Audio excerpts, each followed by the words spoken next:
Day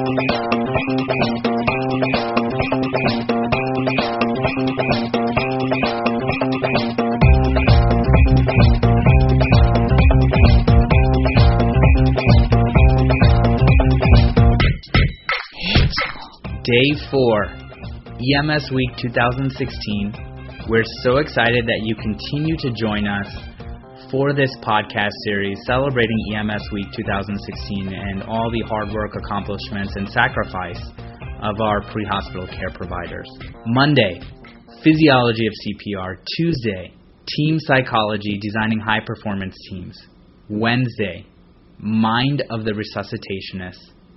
Thursday, digging in with a very exciting episode, Tom Bouthillet on the show, talking about designing a high-performance system and contrasting that with the term that we've heard quite often and perhaps used interchangeably, but rather pit crew CPR. But look forward to not spoiling the surprise there and letting you guys listen in and really understand the nuance of the delineation.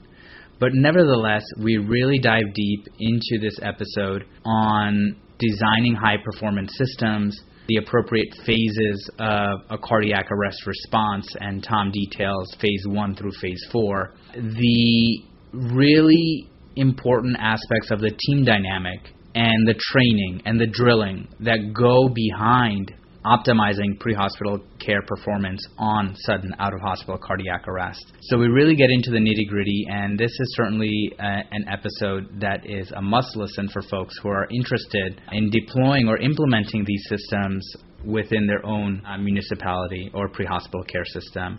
We talk a lot about on this podcast the disparities in pre-hospital care, and this is something that we also candidly explore in this episode. Why is it in some places the witnessed VF save rate, intact neurologic hospital discharge, can be greater than 50%, where in other aspects or other parts of the country, we are not anywhere close to that. And certainly each system has its intrinsic challenges. There's no disrespect intended, but nevertheless, we can all do our part to improve the system of care, the system of delivery, and the chain of survival. So, to briefly introduce Tom, many of you guys do know him from social media, but Tom Bouthillet is a fire captain and paramedic in Hilton Head Island, South Carolina, where he is the cardiac care program manager, both for STEMI as well as the CARES registry site coordinator for his department. He's editor-in-chief of the ECG Medical Training, that's all one word, ECGmedicaltraining.com, ACLS medicaltraining.com, as well as EMS12lead.com. He's an EMS 10 award recipient, and he has taught nationally in the critical care transport program out of UMBC. His writings have been referenced in the American Heart Journal, the Journal of the American College of Cardiology, as well as Cardiovascular Interventions and the EP Lab Digest. So, here we are, guys, Thursday, designing high-performance systems and the implementation of pit crew CPR. Enjoy this one. Tom, welcome to the show. We're so excited to have you on today. Thanks for having me. It's my pleasure. And I wanted to start off the podcast by posing a burning question. And by burning question, I would honestly say, the pre-hospital foam community really wants a definitive answer to this question. And that is, how do we correctly pronounce your last name? It's Bouthillet. Bouthillet. And where do you hail from, Tom Bouthillet? I hail from Hilton Head Island, South Carolina. Aha. Amazing. And you currently reside in? Same. Hilton Head, South Carolina. Yeah, fantastic. All right. Well, again, so excited to have you on the show today. And sort of the auspices of our conversation are going to deal with designing high-performance systems, the auspices on which to begin such an endeavor, the parts and parcels, the components that go into it, the high acuity, low occurrence cases that you drill on, train on, high-performance CPR certainly, post-resuscitation care, checklists in pre-hospital care, feedback, QA, QI, and then we'll transition to the buy-in and culture of change. So certainly an ambitious agenda, but I think you're up for the task. almost everything I know. In 60 minutes or less. Yeah. Fantastic. I like that a lot. Well, we want to really thank you. It's a Sunday evening. We're recording this podcast, and we're hoping to release it during EMS week. And I think folks will really enjoy. So to jump right in, performance. How does one even begin to quantify and measure performance? Do we measure performance on every single 911 EMS call type that we may respond to? Are there certain subsets or categories of cases that really behest themselves to this sort of scrutiny and analysis? Well, I think you need to start somewhere, and you need to decide what you're going to measure. And since you brought up cardiac arrest, I think the reality is, at least in the United States, where it is not a reportable condition, most EMS systems probably really have no idea how they're performing. And, if you look back to Bob Davis's series in USA Today, I think that was 2005, 6 Minutes to Live or Die, where he traveled the nation and found out most EMS systems had no idea how they were performing with sudden cardiac arrest. And that was only about 10 years ago.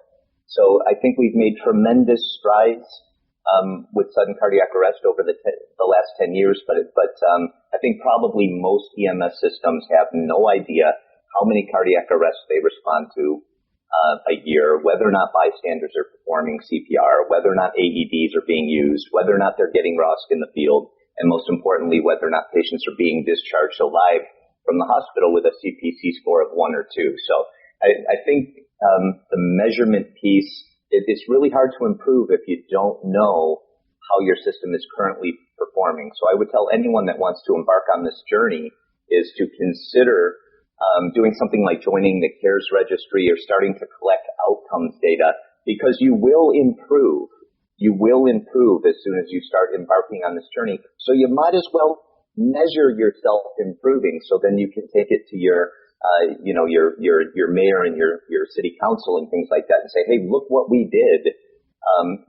I think it's 2016. We're living in an age of accountability. Everyone thinks that government doesn't do its job and everyone's wasteful. So what an awesome opportunity to say, hey, we decided that we might have a problem. We measured it and we came up with an incident action plan here and we implemented it, and look at the beautiful results that we obtained. So it makes a lot of sense, at least to me, to put the measurement piece in first.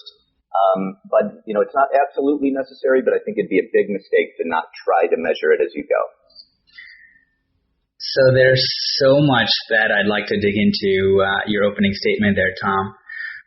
What you're describing is, from the recognition level to the dispatcher level. I know before we started the call, we talked a lot about the dispatcher-assisted CPR. I'm sure we'll dig into that. To our actual performance, response times, post-resuscitation care, and I'm excited to hear about the interventions you've made in your system with your post-resuscitation checklist, and then ultimately connecting that with outcomes data for our pre-hospital providers to let them know how they did, and then the QA and QI of each cardiac arrest. What do you think are the main barriers to joining the CARES registry that pre-hospital systems may face? And do you think that there are folks who may be apprehensive about turning on the clock, flipping the switch, and starting to measure outcomes? Oh, there's definitely apprehension. I mean, as much as I wanted to do it and fought for it, even I was a little bit nervous, okay, because you really don't know what the data is going to show. And I think right now, if you're in smooth sailing mode, or let's say the people who run your EMS system, if they don't perceive this particular area as being a problem, it's like, okay, well, look, I want to start collecting data. It's going to cause more work for you. There's going to be some cost involved. And by the way, you have a new watchdog, and it might develop information that could embarrass you. So yeah, I think any time someone wants to put a spotlight on system performance, it's natural to be a little bit nervous about that fact. But I think you always have to fall back on the fact that, look, if we respond to 911 calls and we are public servants, we're not entitled to dirty little secrets about how our systems perform. I think we have an obligation, a moral obligation, to be transparent. And and the reality is, It's like, I've seen this play out in several systems now. As soon as you start to measure, it's a really good motivator to improve. Because, I mean, you have the Hawthorne effect right away, but at the same time, it's like, hey, your stats are going to be out there. No one's ever used a FOIA request to obtain our outcomes data or anything like that. If they did, I wouldn't mind, because our outcome data are pretty good. But yeah, of course, there's some nervousness right in the beginning. So I would just kind of say, well, if we're trying to get people to report their data, like, for example, in South Carolina, we have a state cares coordinator now through the South Carolina Hospital Association. And all of the EMS systems in South Carolina aren't like happily jumping on board right away. So I think it's good if we can offer them a toolkit of some kind. So this is one of the reasons that I'm working on the South Carolina Resuscitation Academy. We're hoping to springboard this into a statewide initiative. So I think it's not enough to just say, hey, we want your data. I think we should say, hey, you know what? We want to empower your EMS system to improve. One facet of that is data collection. But look, we're going to also help you with high-performance CPR. We're going to also help you connect the dots with the hospital. We're going to help you initiate a conversation with your cardiologist and your critical care intensivist. And, I think once you start actually saving people, that is the elixir that makes everything start to get better. So all the anti-champions who said it can't be done, things of that nature, all that resistance kind of starts to melt away once everyone starts to say, hey, you know what, this works. We have survivals. We've given people their life back, and that's a really cool thing. I think framing the entire prospect in a constructive way really goes far to help motivate folks to optimize their own outcomes and start tracking data. When did you flip the switch in your own system, Tom, and what were some of the barriers that you encountered, and what was some of the groundwork you laid in anticipation of going live, and what are some of the components that you guys will include in your checklist or initiatives to employ or deploy rather before other systems start to jump on board? Well, I think it was the Georgia American College of Emergency Physicians spring assembly on Hilton Head Island, and I'm going back a while now. I'm not exactly sure what year it was. It was after Bob Davis's 6 Minutes to Live or Die, but it was before 2009. And I met Brian McNally, who is the principal investigator for the CARES registry. And he gave a little presentation about it, and I said, wow, this seems really cool. This scientific or this spring session, I think it was called, it actually happened on Hilton Head Island. And so I just saw a brochure on it, and I'm like, oh, I think I'm going to go to this. And so I went to it, and coincidentally I met Brian McNally, and so I brought it to just the officers meeting. I don't even know if I was an officer yet at that point. This is going back a little while, and I just pitched it. I just pitched it to the fire chief in a meeting, and he wasn't 100% sold on the idea, but he said, well, at the time, our current fire chief, Brad Padlock, at that time, he was deputy chief of operations. And so the chief said, talk to Brad about it. And I was like, yes. So I knew I had my foot in the door there. But one of the first things that we did, and it was the smartest thing that we possibly could have done, is we were successful in having a multidisciplinary meeting.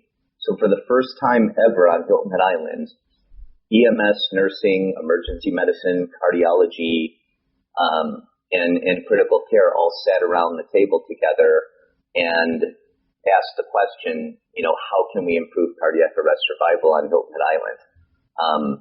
And that turned out to be probably the most important thing.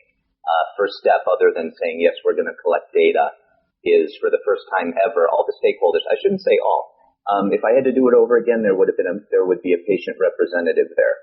So there was no one there representing patients, but everyone else, every other stakeholder in the patient's care was present. And that turned out to be really powerful. And so we also had some success with STEMI, by the way. So we had done this before for STEMI care, and that worked out real well. And then that became a template once we decided to improve cardiac arrest care. So that happened in a stepwise process. But I think the very, very most important first step is to just kind of get everyone together. so that you can have a better understanding of the pressures that each other faces. And I think once that happens, a lot of the resistance kind of starts to melt away as far as working together as a team. I think that's a very important point, is pulling together the stakeholders to define your mission and come up with a strategic plan, and to empower folks to work together in an interdisciplinary fashion for the patient and the community. Aside from not having the patient advocates initially represented, are there any other challenges that you had to buy in from your providers, both at the BLS, ALS, and I guess you have CFRs as well? I'm sorry, what's a CFR? Certified First Responder, I guess. Fire. No, we're very fortunate. I think one of the, there are some negatives, but one of the benefits of being on an island is we have one receiving hospital, which happens to be I was going to ask. PCI hospital. Perfect. And, and they started, even though it's a, under 100-bed hospital, they started a therapeutic hypothermia program at the same time that we launched our Crew CPR process. So we implemented a whole bunch of stuff simultaneously. I don't think that's normal. The way we rolled it out was very, very ambitious. I will say this, I was very, very proud of my EMTs and paramedics because we went around and we explained the why. We explained why we're going to change our behavior and start working cardiac arrest on scene. We explained everything about the certainly we started in 2009, but after the 2010 guidelines came out and we knew that the emphasis really needed to be on minimally interrupted chest compressions with controlled ventilations and managing the perishock pause and shocking on a 2-minute cycle, working the cardiac arrest on scene until ROSC, and then implementing our post-resuscitation care checklist where we're going to attach pulse oximetry, we're going to get a full set of vital signs, we're going to get a 12-lead ECG, we're going to check the patient's temperature, et cetera, et cetera. And they rose to the occasion. I think they felt respected. We're not just telling them what to do, we're explaining the why, we let them ask questions and things like that. And we gave them the tools to succeed. And I told them at that time, and I meant it too, by the way. I said, I believe every single man and woman in this room got into this business to save lives because you want to help people. And I just said, raise your hand if you don't want to help people and you don't want to save anyone's life. And no one, of course, nobody raises their hand. So I think there's a certain amount of, we have let you down. We have not always given you all the tools that you need to save a patient's life. Therefore, we're changing the way we respond to cardiac arrest. Instead of just one single medic and one engine, which in my system could be as few as 4 people, we're going to send a medic, 2 engines, and a battalion chief to the scene. And there's going to be a supportive checklist there to help you meet your benchmarks. And, we're going to do post-event review, but it's always going to be non-punitive. And so we're going to set you up for success and encourage you in this endeavor, and we're going to talk about it as we go. And so I think they felt respected. And I also helped them reconnect with the reason that they got into this business. And we all get, let's admit it, we all get jaded, we all get cynical after a while. And especially if you've never saved anyone's life before, that was experiencing sudden cardiac arrest. A lot of people thought they all died. So, I'm telling them if we implement these best practices, then more patients are going to live. But we're going to put our money where our mouth is, and we're going to change. The system saves the life. You're a really important part of that system, and you're going to be out there doing it, but we're going to support you too. And we're going to give you the training you need, and we're going to back you up in this endeavor. And so they really, they just took off beautifully. There's always going to be little hiccups and things like that, and there's lessons that you learn because we didn't know everything we needed to know when we started. So we learned things as we went along. But I think that's the whole point is, one of the things they say at the Resuscitation Academy, measure, improve, measure, improve. You've got to always have that feedback loop, and you got to make little course adjustments as you go. And you know what? After we really had our miracle year in, I think it was 2011 with our save rate, we saved like an additional 9 lives in 2011 and had like our witness VF save rate shot up like to 73%, something like that. And we got a national award. Our very next year, the wheels came off the wagon and we had to retrain everybody. So, it's a little choppy in the beginning, but that's okay. But we were over the tipping point. We didn't have to fight the battle. Should we do this anymore? That conversation was done. It became, how are we going to do this, or how are we going to get our mojo back? That's a different conversation.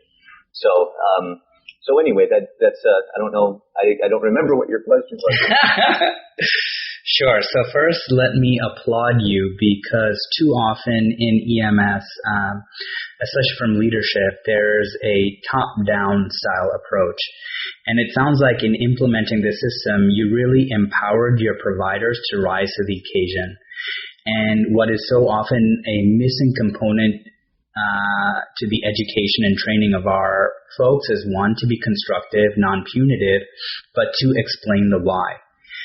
And as you mentioned, you're on an island. The folks that are working for your service are from the community, so you loop them into the equation, and who isn't going to be on board with saving more lives and adding that sort of value to the community? But very interesting that you mentioned the challenges too, and I think that's where a lot of other folks who are trying to make the same sorts of changes and improvements to their system can really, really learn a lot. And I know you've done a tremendous amount of work in designing high-performance CPR systems within your own system, as well as Crew CPR. Can you break down a little bit of the training from, step A to the rest of the alphabet? How did you actually go about that training? What are the components? And as you began to allude to towards the end of your comment, is how often should we retrain? Because even when we've looked at various ROC pre-hospital trials, we find that the quality of CPR can be highly variable, and in fact, we haven't definitively established a retraining rate for high-performance CPR systems. True. Well, it's a good time to ask me, because I'm fresh back from the Resuscitation Academy in Seattle, and I learned a lot while I was there. But even before that, going all the way to the very beginning, when we launched our Crew CPR process, the King County system was one of the systems that we spoke to and said, how are you doing it? So, I had conversations with people from Wake County, EMS in Raleigh-Wake County. We talked to the people from Seattle. We talked to people from, Minneapolis. We talked to people from Austin. And, we talked to a lot of different people and said, well, what are the commonalities here? That's how we knew that we weren't sending enough people to a cardiac arrest. A lot of people say, well, that's not evidence-based. You're sending too many people to a cardiac arrest. And I said, well, it's okay that you think it's not evidence-based. We're trying to identify best practices. So if you're going to the systems out there that have the highest documented save rates, and you start to look for the commonalities, I think a picture starts to emerge, of what a lot of these best practices are. So ours is actually a 4-phase model. Okay. So, phase 1 is actually patient side to first shock. And speaking of the ROC trials, I believe ROC Prime showed that there was no substantial difference between a CPR first approach or CPR or shock as soon as possible for shockable arrest. And so, but having said that, with compressions happening as you're setting up the defibrillator. So one of the early things that we did is we brought in all of our engine companies and all of our medic crews, and we videotaped them running through a scenario, and we just started to look at variability. Like, in other words, how long does it take us to deliver the first shock after arriving at the patient's side?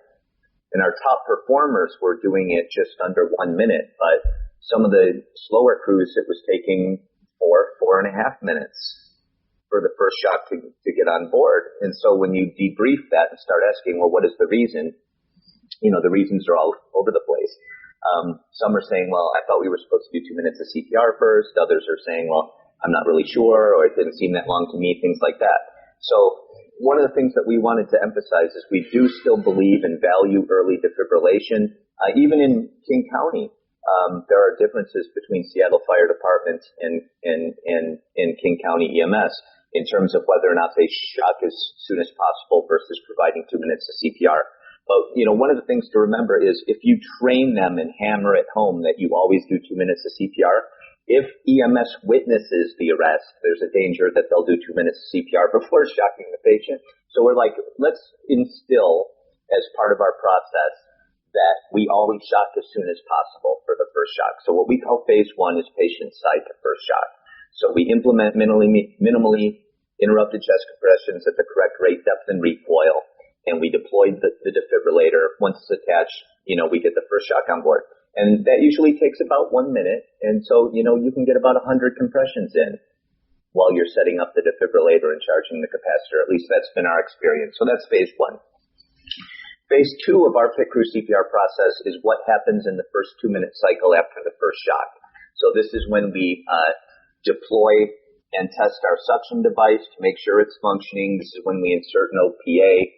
This is when we build our airway circuit. In other words, we're attaching capnography between the mask and the bag. We're turning on oxygen. We're attaching the bag valve mask to oxygen. And we do all that during that first 2-minute cycle after the first shock. By the way, during that whole time, we're performing continuous chest compressions. So I think anyone that's ever done time trials and figured this out, because you weren't born with a BVM attached to oxygen in your hand. You carried those things on scene. They need to be assembled. The scene needs to be set up. So there's always this talk, well, do you do 30 and 2 or do you do continuous chest compressions? If you're doing it right, it's always a hybrid because you have to start with continuous chest compressions. Okay. So, but anyway, we set up all that stuff during the first 2-minute cycle, after the first shock, and that's like phase 2. And then phase 3 we call. So quickly, Tom, just quick question is, obviously, cardiac arrest is going to be a priority 1 dispatch in your community, but what assets or resources are being sent? So how many folks are arriving? How many folks are on scene? And what's I'm sorry, like a 7 to 12, I would say. And the reason that there's variability is because not all of our engine companies are staffed with 4 people, and depending on the station, we can split crews. In other words, if we have a 4-man engine company, 2 of them can leave on a medical call. So one of our engines might only have 2 people. They might be riding heavy with 4 people. So there's some variability. But we're going to get 7 to 12 people on a cardiac arrest call. So that's at least 1 engine, 1 BLS ambulance, and 1 ALS ambulance? Well, if you look at our response matrix, it's 1 ambulance, 2 engines, and a battalion chief. Okay. Yeah. In a fly car of some sort? Well, the battalion chief comes in an SUV.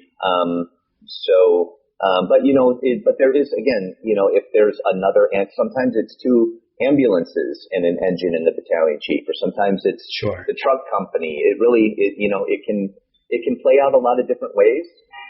But we almost always end up with 7 to 12 bodies on the scene.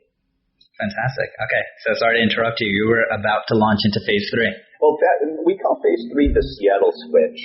And so this is just basically, and I knew they did the peri-shock pause this way in Seattle just from talking to some people in that system. But this is just basically the way that we manage the peri-shock pause. In other words, we pre-charge the defibrillator at the minute 45 mark. And basically what happens is whoever is leading the resuscitation says, who's next on chest compressions?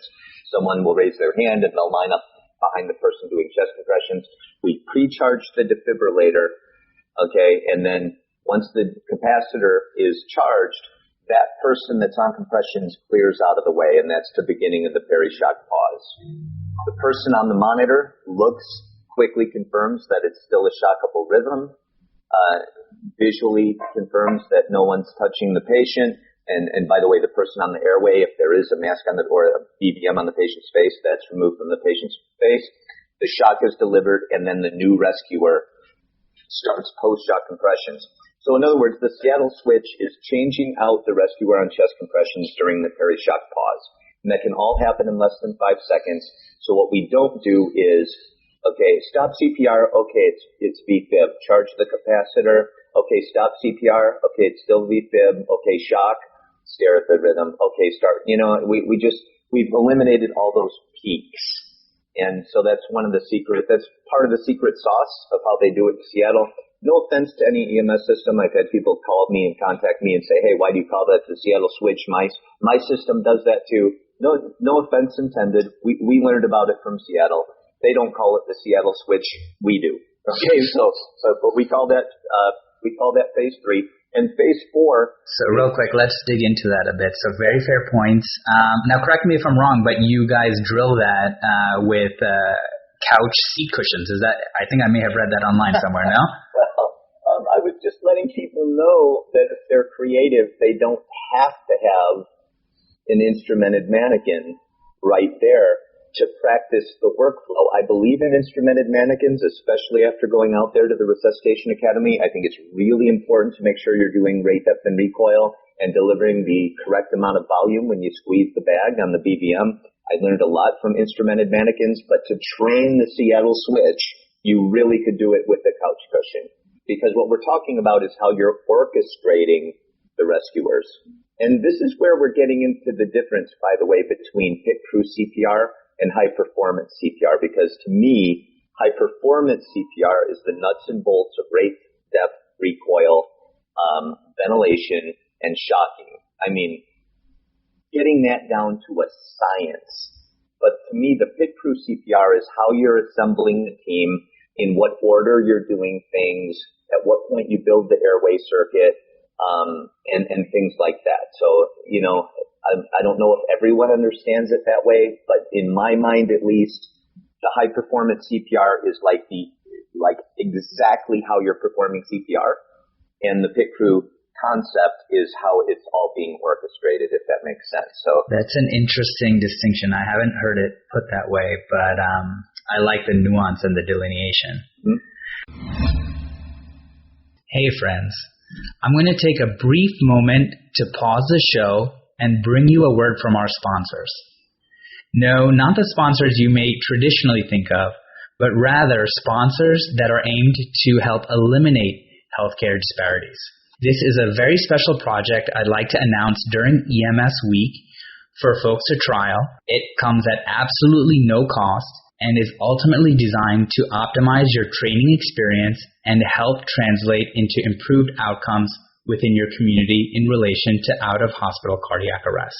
Recently, a group of colleagues of mine and I had the pleasure of coming together and reviewing the science and literature on feedback in CPR, and the data pretty much speaks for itself. Dr. Bobrow, the State EMS Medical Director of Arizona, has done tremendous work on this, and we now know that all the major defibrillator companies come with some sort of active CPR feedback. Nevertheless, we are acutely aware that once you know a single EMS system, you know a single EMS system, and budgetary constraints are real-world problems and challenges. Not everyone can afford the defibrillator component to their device. So what have we done is designed a watch app for the Apple Watch called Perfect CPR. Now, we should be very important to state this is designed for training purposes only, but nevertheless, once a provider opens up the app using the accelerometer and gyrometer built into the Apple Watch,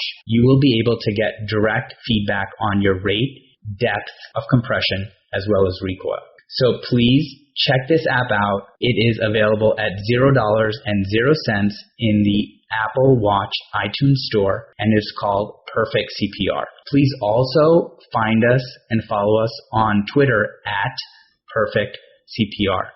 Again, we're beta testing for this, very excited to launch during EMS Week at a cost of $0 and would love your feedback. We can all do a part to help improve the health disparities within our country, and feedback is definitely a requisite component to that. Check us out. So some questions. So phase 2, you're assembling the circuit. Now, are you starting with an extraglottic device? Are BLS level providers in South Carolina allowed to place that? And how long would you wait to transition to an advanced airway device? Is it only if you achieve ROSC?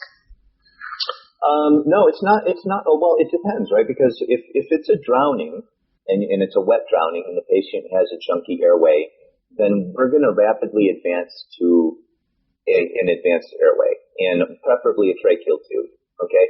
But if it's a run-of-the-mill sudden cardiac arrest and we've got awesome compliance with an OPA and a bag valve mask and everything's going beautifully, why do you want to mess that up? You know, to me, An invasive procedure like intubation, it's risk benefit.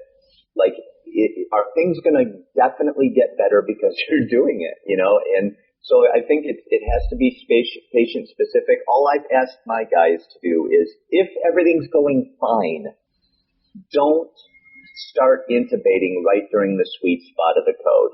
If we're at minute 5 of this resuscitation, and there's a 30-second pause in chest compressions because you're intubating, and you really didn't even have a good reason to be intubating right then and there, you probably shouldn't have been doing it.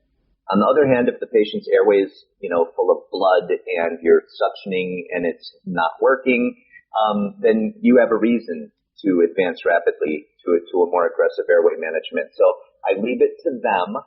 But I just kind of explain to them what our goals are, and I just basically say, if everything's working out well with an OPA and a BVM, give me 5 good cycles of Crew CPR. Intubate after the 10-minute mark. Give the patient a chance to achieve ROSC before we start doing risky things, unless you have a reason. Sure, sounds fair. Since you do have the luxury of 7 to 10 providers on scene, do you have a single provider or 2 providers with the BVM at the head of the patient? Well, that's interesting.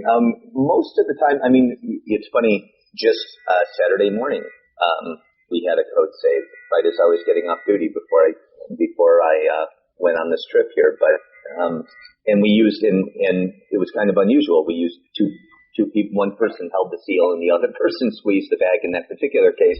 But actually, that was after we had achieved ROSC. Most of the time, the rescuer on the airway, to be honest, is managing it, just one person with the CE clamp and, about 1/3 of the bag squeeze. That's a whole separate conversation about the bag squeeze because... Yeah, I think it's a worthwhile one because hyperventilation is, a very large reason I think we do not have more, as you said, code saves in the pre-hospital space. And something that's difficult to teach because it's invisible. In other words, you do not get feedback. With modern-day defibrillators, you'll get feedback on rate, compression, etc., depth. But the volumes are a little bit more enigmatic and difficult. And then hyperventilation on top of that with the stress of the code is difficult to train. Yeah. And if you're not doing the so-called BLS continuous, some people call it upstroke ventilations, but that's continuous chest compressions where you're just giving a tiny little squeeze of the bag after every 10th compression. That is possible with a lot of training that you can pull that off. That's how Seattle Fire Department does it. There was a big trial. I think the Rock trial just came out and showed that there was either no difference or a slight benefit to 30 and 2 over BLS continuous. We do 30 and 2 once our airway cycle, after phase 2 is complete. So after the second shock, if you want to think of it that way, after about minute 3 of the code, we switch to 30 and 2. But it requires a lot of attention because when we first started doing that, the rescuer on chest compressions would give us 30 compressions, but they were waiting sometimes 5 or 6 seconds for two overly aggressive ventilations to be given. So when you're doing 30 and 2, the rescuer on chest compressions needs to be completely divorced from the person doing the ventilations. You count out your 30 compressions, you wait 2 seconds, and then you start your compressions again. It's the airway person's job to get those 2 little puffs of air in during the ventilation phase. So if you're not willing to do it that way, I would say do continuous chest compressions, maybe do the cardiocerebral resuscitation model, at least for a witnessed VF arrest, not for an asphyxial arrest, obviously, because then ventilations we know are more important. But anyway, 30 and 2 requires a lot of skill and a lot of attention and a lot of post-event analytics to make sure you're doing it correctly. And so that's a really, really important thing that I learned at the Resuscitation Academy. Very nice. In a minimally interrupted chest compression model, how do you teach providers upstroke ventilation? It's challenging without a doubt. And then also one of the themes for the podcast for this week has been the importance of teaching providers recoil, teaching them the why of the importance of letting off the chest to allow the preload volume to actually return back to the heart. How do you go about teaching that in a high-performance system? Well, for one thing, I would say there is a video on YouTube by Peter Kudenchuk called The Science of CPR, where he talks about the importance of recoil. I know Keith Lurie up at the Pig Lab up at Hennepin is really always talking about the slight negative pressure gradient that's created during the upstroke phase that really enhances blood return to the heart. We know when we lean on the chest that we're really destroying blood flow during cardiac arrest. So you're absolutely right. Recoil is really, really important. And I got to be honest, I didn't think that I leaned until I went to the Resuscitation Academy and used an instrumented mannequin. Absolutely. Because I was aware of this issue. But guess what? I leaned. It's easy to lean. And so it is really important. And I think instrumented mannequins, I will say this, after participating in the high performance CPR process in Seattle, I am going to definitely retrain all my people with instrumented mannequins, and we're going to break the classroom down into pods with a ratio of no more than 6 rescuers per mannequin, to where everyone does every skill in teams of 2, and then they switch, and you start so simple, and then you add something, and then you add something, and then you add something. They really do it to achieve mastery level. And I realized that's another really important thing I learned from them. The way I was doing it, I didn't have enough mannequins, and it was too easy for someone who did not want to participate to just not volunteer for various skill sessions. But you don't really have that choice in the Resuscitation Academy. Every single person does every single skill multiple times because of this pod concept. And they use instrumented mannequins when they teach recoil. So that is a huge lesson that I'm bringing back to my system. And so I agree with you 100%. Recoil is important. But if the question is how do we explain why it's important? Look up The Science of CPR by Peter Kudenchuk. I don't know if do you have a website where you put show notes? Yeah, absolutely. We'll link it up in the show notes without a doubt. Very important. And just so the listeners are aware, this is not Tom and Faison standing on a high horse. In fact, Dr. Keith Lurie talked about the concept of recoil on an earlier episode for EMS Week. And he shares a story where he's in a room of firefighters, and he noticed where one of the firefighters was leaning, and it was incredibly subtle, very difficult to see. And in fact, a verbal coaching was not helping because it was so nuanced. And again, it's a concept that's difficult to teach, actually lifting your hands up off the chest before you continue with your next compression. And so he, out of humility, was like, let me put some gloves on, get my hands on the chest, and give it a go. And they had a feedback device and were monitoring it. And in fact, his recoil significantly improved, but nevertheless, he was compressing at a rate of 140 beats per minute, so far too fast. So certainly we all have room for improvement, and all of this, again, as you had mentioned, the QA/QI process, and we'll get into that, is non-punitive, and it's designed to provide constructive feedback for providers so that we can improve the chain of survival and patient care and outcomes. Yeah, you're so right. And as far as the compression rate, I think, in 2010, the AHA said, hey, push hard and push fast, at least 100 times a minute. And we got the memo. Our elite performers were compressing, north of 170 times a minute. And that's just way too fast. And so we know there's a sweet spot, probably around 110, but, we ought to be right in that 100 to 120 compressions a minute sweet spot.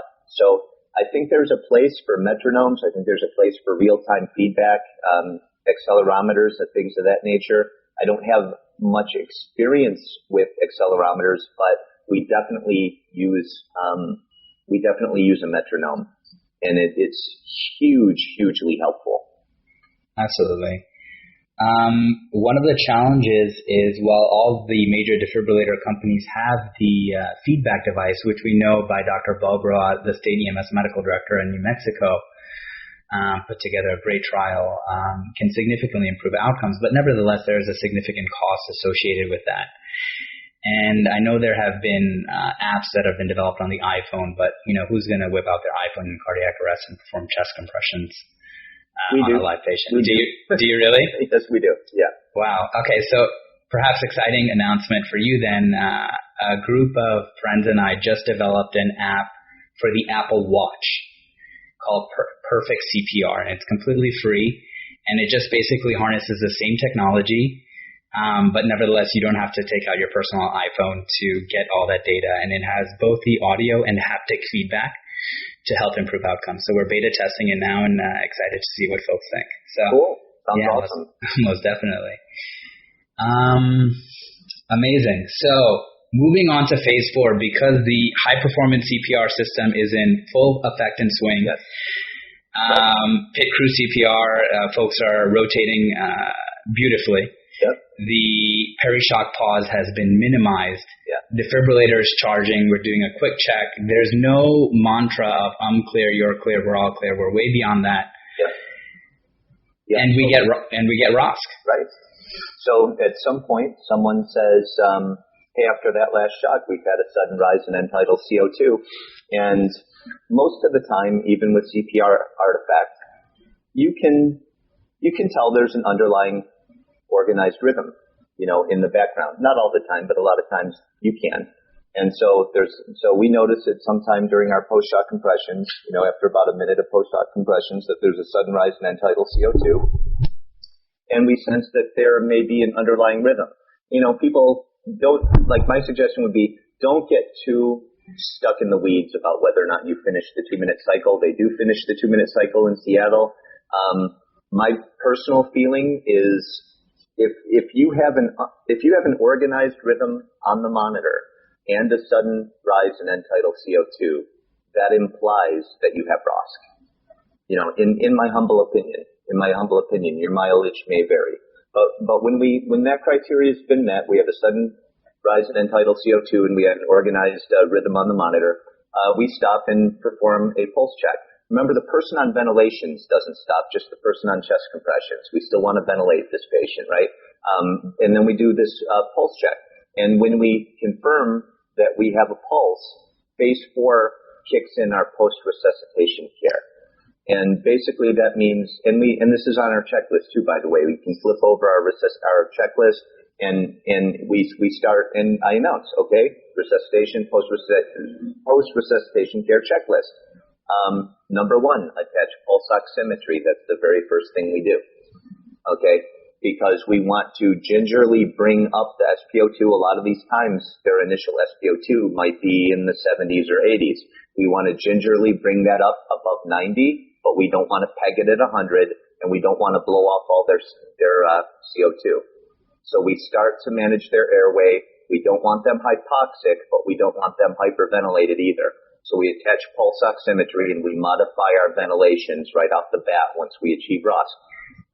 We attach a blood pressure cuff, and we obtain a full set of vital signs. We obtain a baseline temperature, and we get a 12-lead ECG. And then we reevaluate the airway. We also set the VFVT alarm. That way, if the patient codes halfway down the sidewalk, someone actually notices, because we have had cases of unrecognized VFib on the monitor for up to a minute during those vulnerable patient movements, when everyone's so worried about carrying the patient down the stairs that no one's watching the monitor. So again, another trick we learned from Seattle, we arm the VFVT alarm before we move the patient. I think in Wake County EMS, they call this their 10-minute timeout. Because, think how hard we just worked to get a pulse back. And a lot of things can go wrong after you get a pulse back. And you don't want to fumble inside the 10. We want to treat this like gold. We've just worked very, very hard. We've built fire stations with the idea that we're going to have a certain response time to achieve what we've just achieved. We don't want to blow it now, okay? So it's a very important moment when you get a pulse back. You don't want anything to go wrong. And if they're going to rearrest, let it be right then and there while they're surrounded by rescuers. So that's another cultural change, just getting people to relax and calm down. There is no urgent need to move the patient when you get a pulse back. You want to make sure you put a bow on it before you move. Do absolutely, check the oxygen, make sure you've got enough oxygen, reevaluate the airway, do your mini neuro exam, see if the patient's coming around or if they still have absent airway reflexes. I would rather you intubate the patient now than during the sweet spot of the code, for example. Absolutely. So we have this post-resuscitation care checklist just so everybody knows what's expected in a very calm, orderly manner. This patient is loaded for transport and has as safe a transport to the hospital as they can possibly have. And we also, during our training now, we did not always do this, but our data showed that maybe 5-10% of the time our patients were rearresting on the way to the hospital. And there was no consistency in how this was being handled. Some crews were pulling over to the side of the road and contacting dispatch and toning out a whole new Crew CPR alarm and working the code on the side of the highway. Others just handled it with high-flow diesel. Others, as our colleagues in the UK say, pulled over, shocked, and carried on, But so what we do now is, as part of our training, when we train Crew CPR, is we make them do the post-resuscitation care checklist on the mannequin. They load the mannequin for transport, and they take the patient down the sidewalk. And I have the patient rearrest. And what they are expected to do is remain calm, start minimally interrupted chest compressions, charge the defibrillator, manage the perishock pause, shock, post-shock compressions, sudden, rise in entitled CO2, reestablish ROSC, and then continue what you're doing. So the more that's just like an expected thing that might happen, it's just another day at the office, it's just another tick on the check. So no one's like surprised by it. Expect it. And so, since we've been doing that, it's really been really, really beneficial. Our crews are not, their rhythm doesn't get broken now when patients rearrest. That is an incredible change of practice, I think. Many folks, I do not hypothesize, train or drill that via simulation commonly. Where did you derive the inspiration for that? And it sounds like it's completely changed the attitudes of your providers, making them prepared for a situation that would normally result in significantly increased sphincter tones, for example. Yeah, well, this is the whole reason that the Resuscitation Academy says measure, improve, measure, improve. In post-event analysis, we found a problem. We found a vulnerability, something that we weren't prepared for, something that was something where I saw there was tremendous variability in our system performance, enough for us to say, how do we want the system to perform? And then, get input from the people on the call. What were your options? Because if you're a minute from the hospital, and, you deliver one shock and you're doing post-shock compressions as you're pulling into the hospital, I get that. But if you're still 5-10 minutes out, I think you need to pull over. So it gave us a chance to talk about the issue, and it's important too not to always just be dictatorial. You want to listen to their viewpoints and things like that. But in the end, we realized that the thing to do is pull over, remain calm, re-implement our Crew CPR process. But the main thing was just to expect it, because it happens to a certain percentage of our calls. So that is the importance of ongoing system surveillance and minor little course corrections, because you'll find things you didn't predict. You'll find things you weren't prepared for. At what point during the rearrest, when the providers have pulled to the side of the road, after how many cycles of CPR should they call for backup? I think it depends. We usually have an extra helper in the back of the ambulance on the way to the hospital, and we're usually following them to the hospital with an engine because the engine has donated personnel. So there's usually enough people, and the other thing is, depending on the situation, we sometimes apply the Lucas device as a precaution with patients who have ROSC.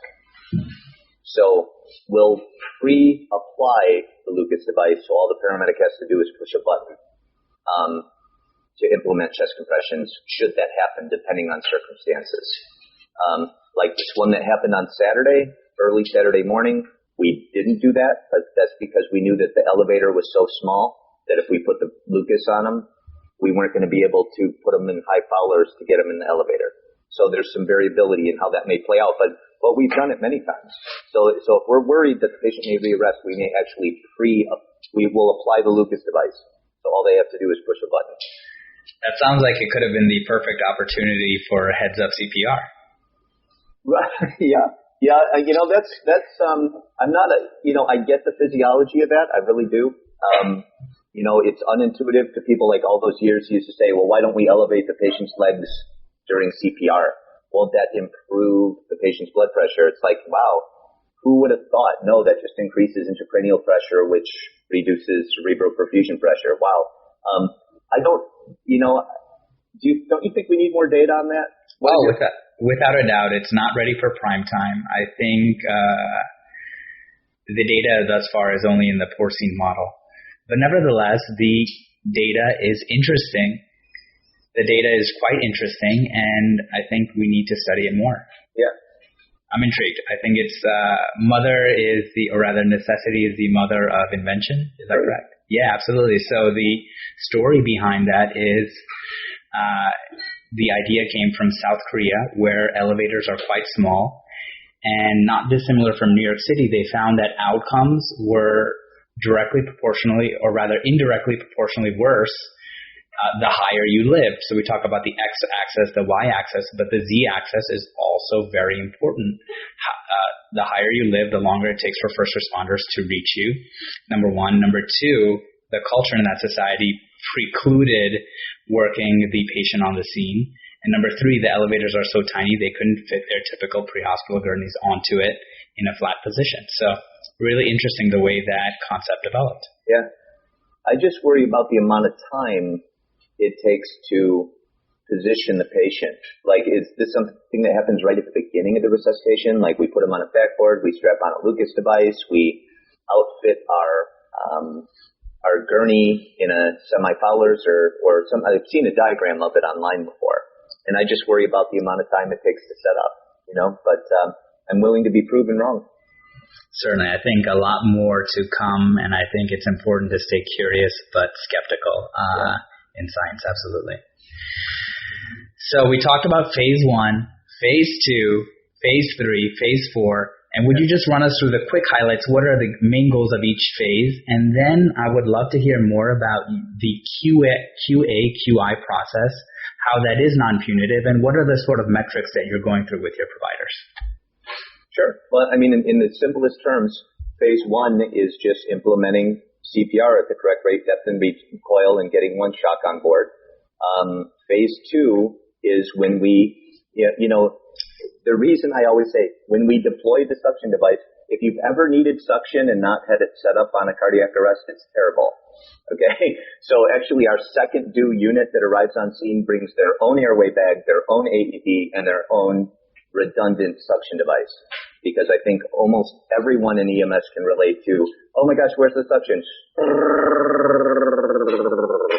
Oh, shoot, suction, the battery's dead, something like that. So one of the first things we do after we get the first shock on board and there are post-shock compressions ongoing is we attach the suction tubing and a Yankauer catheter, and we test the suction to make sure it's working, and we position it to the right side of the patient's head. Okay? And then we take out the oxygen, turn it on, attach the BVM, attach capnography, all that kind of stuff. So phase 2 is setting up the airway circuit. That doesn't always take 2 minutes, but we give them 2 minutes to accomplish all that. Phase 3 is how we change out chest compressors during the peri-shock pause. And then phase 4 is what happens after we have return of spontaneous circulation and how we safely convey the patient to the hospital. Remind me what the second part was? So now you have a single hospital there which helps you in regards to obtaining the ultimate outcomes for your patients. Yeah. How do you structure the QA/QI process to ultimately improve each provider's care after each critical case? So one of the things that we do is we look at our CPR analytics, but I also put together a comprehensive timeline of the call.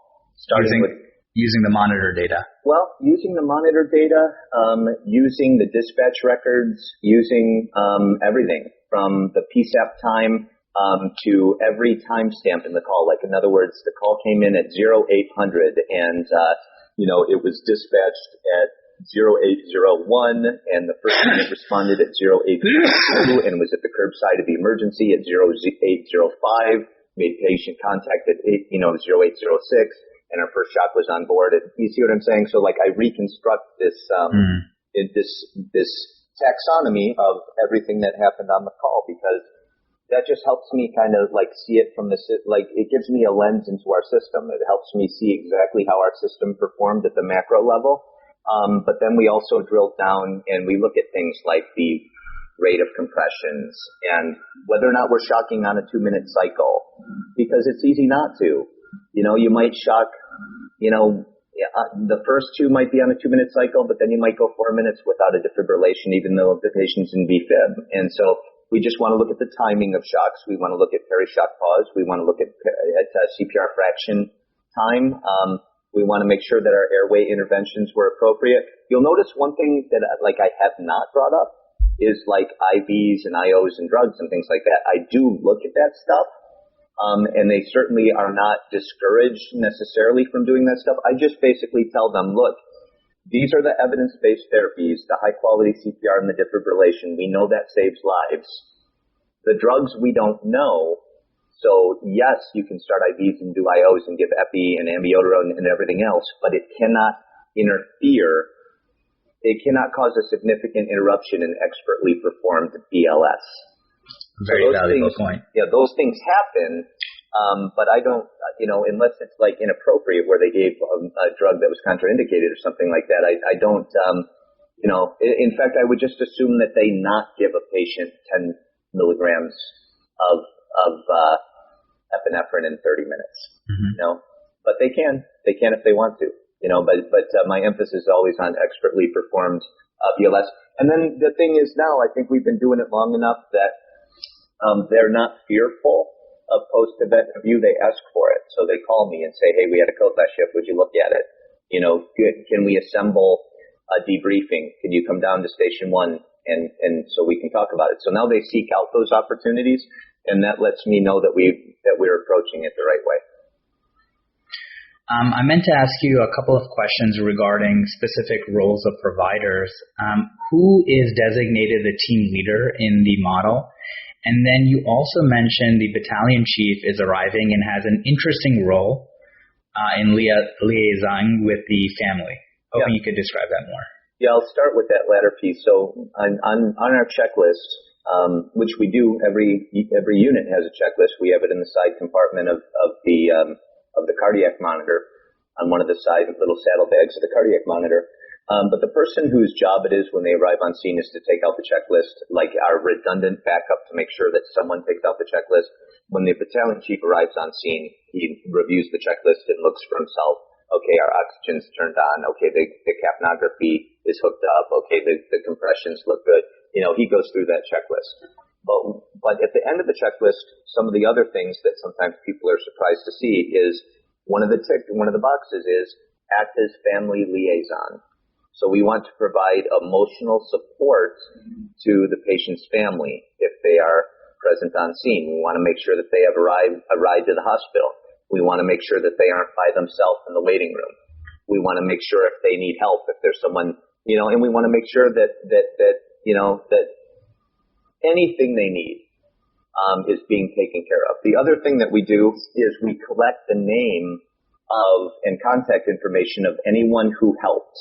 So whether it's bystander CPR or someone who deployed an AED or maybe the 911 call or anything like that, anybody who helped, we get their name and contact info so that we can recognize them with a letter from the fire chief, because we want to reward what we would like to see more of. We spend all this time doing CPR classes and things like that. So we try not to ever miss an opportunity to recognize people that decided to get involved and help out.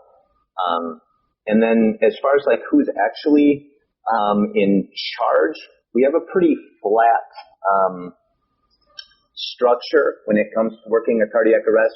And this is maybe one area where we're able to leverage some fireside experience, because, it's funny, in the early days, no one would be in charge of a cardiac arrest.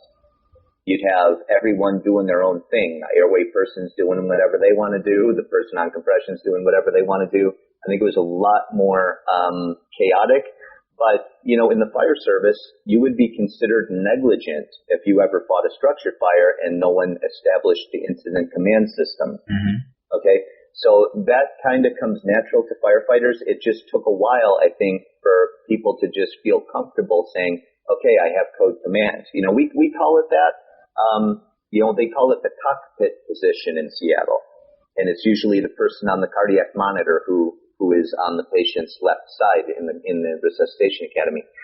I think the main thing is whoever is responsible for the patient's care should probably do it. But if there's some reason that they want someone else to do it, it's okay. I just think someone needs to be in charge.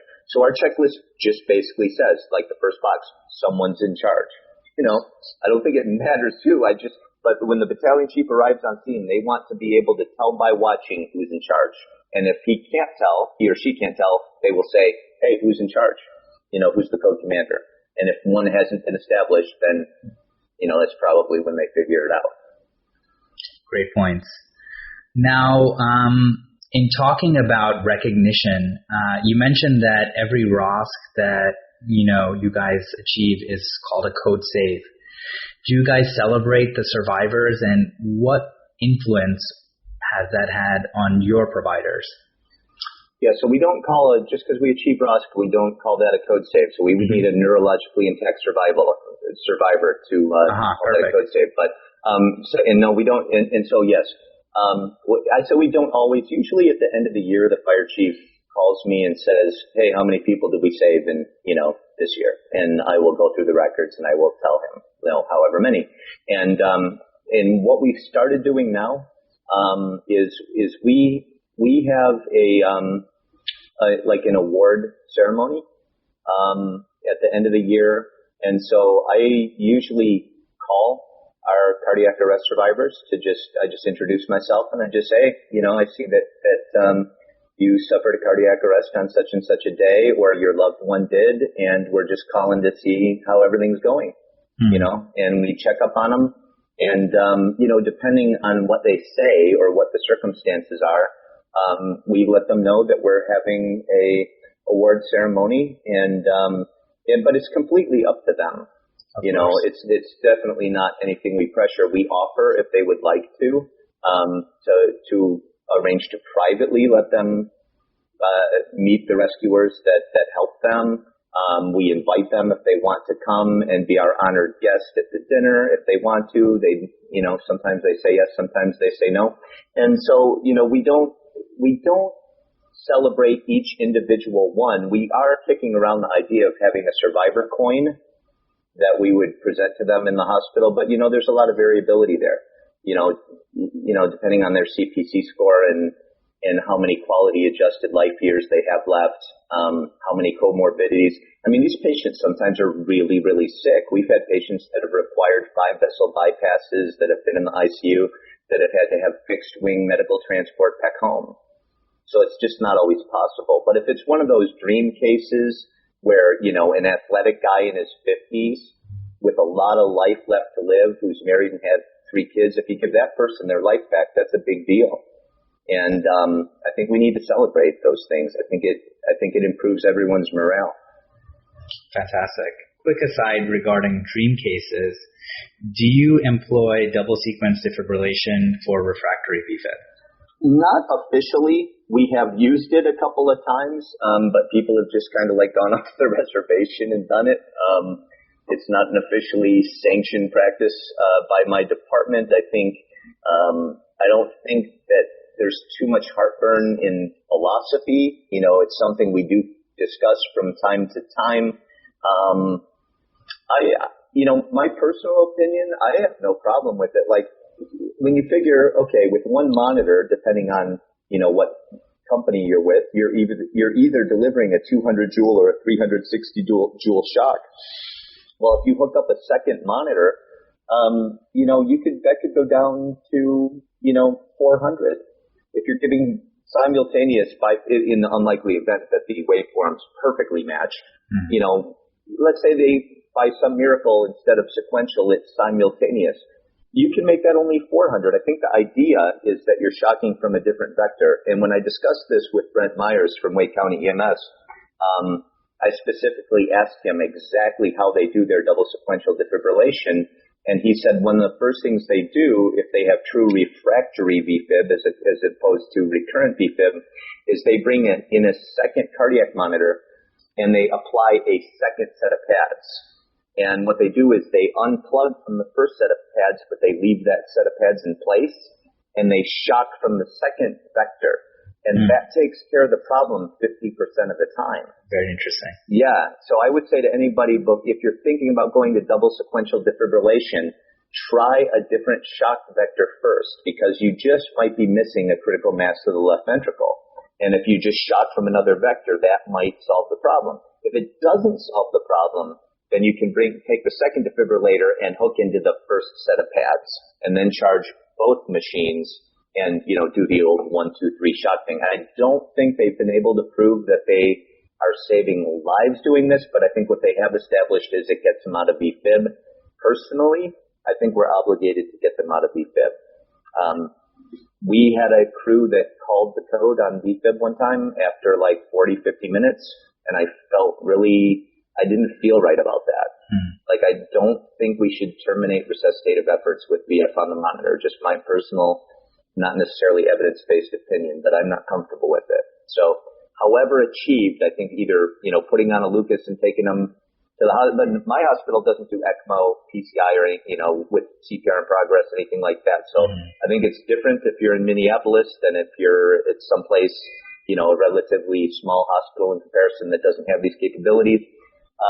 I think it's an interesting option. What do you think? So the comment that you made from Dr. Myers is very interesting, and the study that he published from Wake County data in 2008-2009 looked at his ROSC rates. And the challenge there is the protocol allowed for refractory VFib double sequence defibrillation after 4 either AED or defibrillator shock. So it really wasn't far into the code, or it was rather far into the code than that patients were actually receiving the double sequence. So we just initiated this in our system in early 2016, and we're in the incredibly fortunate situation that each ALS ambulance has 2 defibrillators on it. So very unique circumstance there. Not everyone has that. Yeah. And we just published a case report in PEC in February, summarizing our first 11 cases, and the outcomes, anecdotally, in a very small sample size, are promising. Oh, good. And the challenge, though, is in pediatrics, the dose of electricity is 2 to 4 joules per kilo. And as we know, in the beautiful United States of America, not all adults have the same body morphology. So to dogmatically assume that the same dose of electricity, even irrespective of the vector component, would be adequate or sufficient, especially as you had nuanced or alluded to the displacement of PMI in hypertensive patients, you may completely be missing the appropriate vector. Yeah. It's just difficult to assume that the same dose of electricity for all adults is the right answer. And in fact, in some of our data where we did have those saves, we initiated double sequence after 2 shocks, whether they be AED or defibrillator. So we're getting to those patients much earlier with extra electricity in the extra vectors. And we also found that a fair number of them had a weight of greater than 100 kilograms. So just a larger body, greater impedance. So I think the physics speaks for itself. Yeah, the resistance equals volt times the current. So, well, there's, we don't know. The truth is we just have no idea. And so, but what do we have to lose at that point? I mean, to me, you can't get worse than dead. And, if we cannot get them out of VFib, we're not going to save their life. So to me, it's one of those things where, I'm personally just, not speaking for my medical director, but just for me personally, I'm in favor of it. I think it makes sense to me to try a different vector first, but, it'll be very, very interesting to, you said this is in pre-hospital emergency care? This was published? Yeah, we'll link to it in the show notes if folks are interested. Yeah, please do. Yeah, February, absolutely. Let's see that. But I just want to echo your sentiment. It's very difficult to terminate a resuscitation with VFib on the monitor. Yeah. And again, that is my personal opinion, but It's just tough to do. Yeah. Tom Bouthillet, we want to thank you for your time. This has been an incredible conversation. If you would do us the favor of answering a few rapid-fire questions just to conclude our show today. Okay. So you are a young man.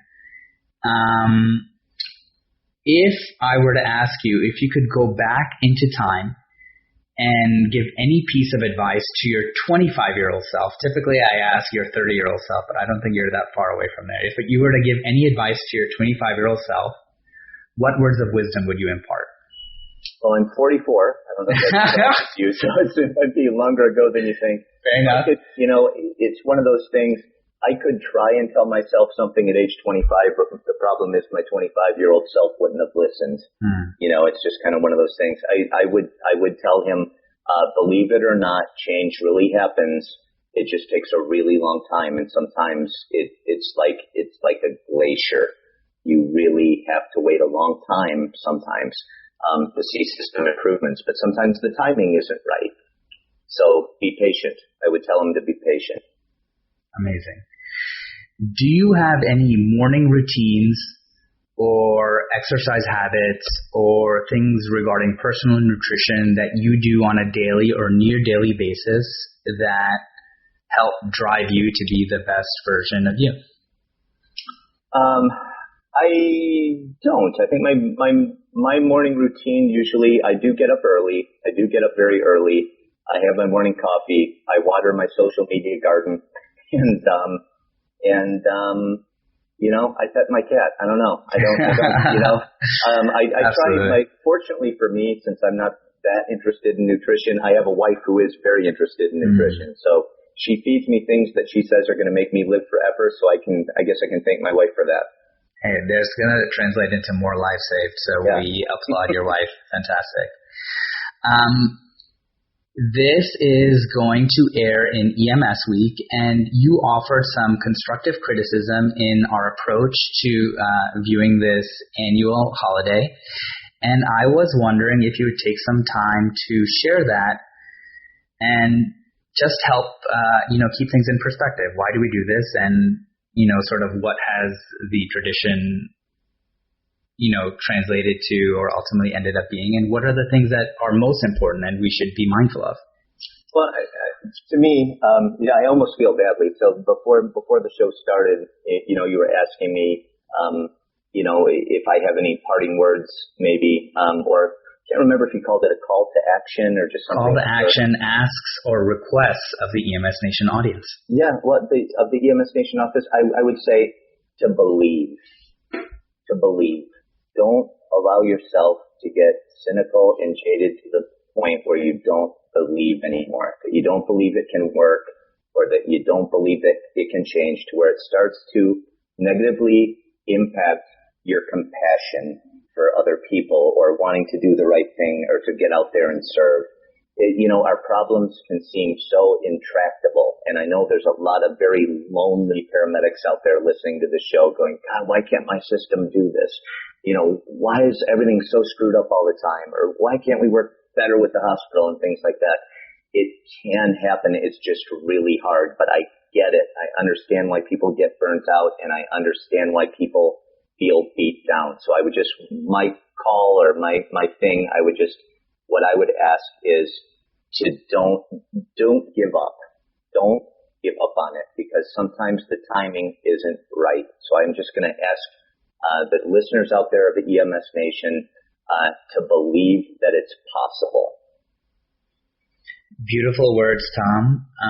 Last but not least, where can people find out more about you, and how can people reach you? Okay, so my time's kind of divided three ways right now, but so at EMS12lead.com, which is also at Twitter, and I guess I'll give you some links for the show notes. Also at ECG Medical Training.com /blog, and also ACLS /blog, where we have a really awesome new multi-author blog where we write about some really interesting stuff.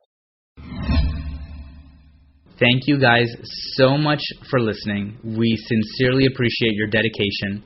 Here we are, day 4 out of 4 of EMS Week 2016. It's passing by rather quickly, but nevertheless, hoping that we are taking a moment to just reflect on the care that we provide and the challenges we face and how we can all continue to improve both on a system-wide level as well as individuals that provide medical care in a resource-limited environment. Thank you guys so much for listening. This is Faizan Arshad. Stay tuned for tomorrow, where we will bring you another very exciting episode to cap out our Friday, day 5 out of 5 for EMS Week 2016. EMSNation, thank you so much for listening to the podcast, and thank you so much for dedicating yourself on a daily basis to go out there and provide incredibly high quality pre-hospital care and to committing to be on a path of both personal improvement as well as systems-based performance enhancement. Now, we'd like to remind you we could really use your support. If you happen to have an Apple Watch, we'd love it for you to download the Perfect CPR app and use it during training and let us know what feedback you have. At present, it's designed to give audio as well as haptic feedback during training cardiac arrest scenarios, and our hope is this can help improve outcomes both in the community and on a systems-wide basis to help decrease the disparity in outcomes in out-of-hospital cardiac arrest.